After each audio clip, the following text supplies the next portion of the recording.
तो भरतपुर वाला किला लेते हैं। जाट राजा सूरजमल ने इस किले का निर्माण करवाया था। हिस्ट्री में बताई हुई बात।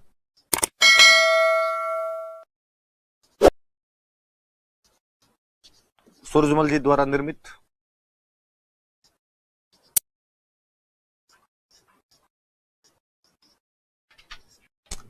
और बात मैंने कुछ बातें आपको बताई थी कि एक बात मेरी ये बताई थी कि भरतपुर के राजा जवाहर सिंह 1765 के आसपास जब उधर हमला करते हैं, आपके दिल्ली पर हमला करते हैं, तो दिल्ली से अष्ट धातु के दरवाजे लेकर आते हैं जिन्हें भरतपुर के किले में लगवाते हैं और इस जीत की याद में जवाहर बुर्ज बनवाते हैं जहां पर राजाओं का राष्ट्रतिलक किया जाता था।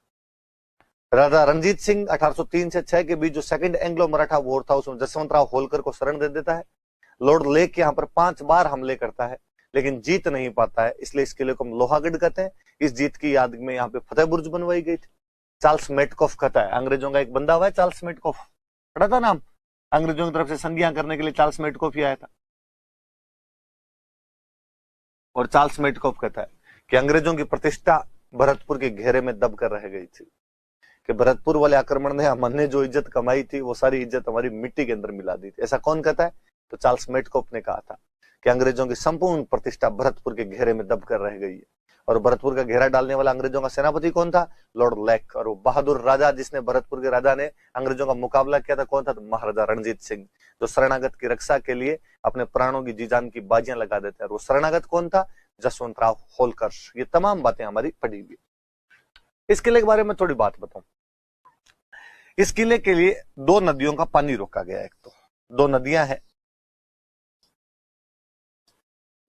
एक नदी का नाम है बाणगंगा, मुझे लगता है आपके याद आई होगी।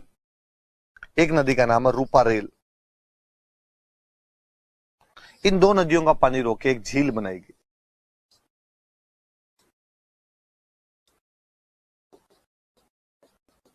ये जो झील है, इस झील का नाम है मोती झील।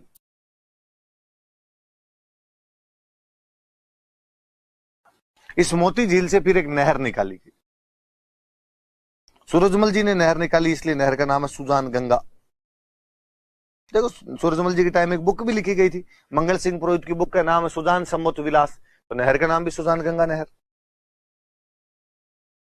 इस नहर का जो पानी है वो किले के चारों तरफ जो खाई है उस खाई के अंदर डाला गया। मान लो किला है और किले के चारों तरफ क्या बनाई हुई है? खाई बनाई हुई। इस खाई के अंदर इस नहर का पानी डाला गया।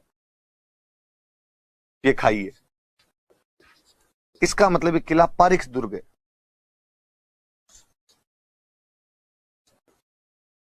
किसका उदाहरण है? पारिख दुर्ग का उदाहरण। वापस देखना, बाणगंगा तथा रूपारेल नदियों का पानी रोककर मोती झील बनाई गई। मोती झील से सुजान गंगा नामक नहर निकाली गई।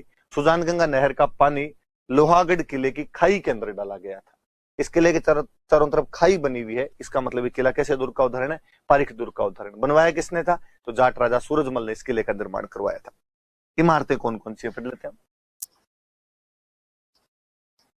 राजा सूरजमल जी की एक रानी हुआ करते थे किशोरी देवी, तो उनके नाम पर एक महल बना हुआ किशोरी महल। एक बना हुआ इसमें दादी मां का महल।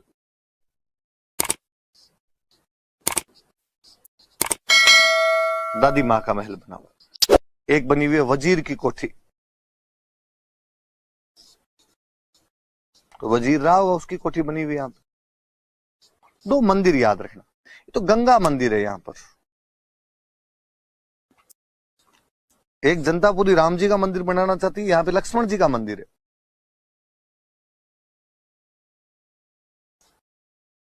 गंगा मंदिर है, लक्ष्मण मंदिर। मस्जिद है जामा मस्जिद।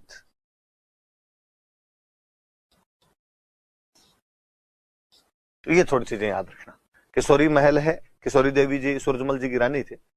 दादी माँ का महल है, वजीर की कोठी है, गंगा मंदिर, लक्ष्मण मंदिर याद रखना, गंगा नदी पे और राम के जब भाई जो लक्ष्मण उन पे, और जामा मस्जिद बनी हुई है।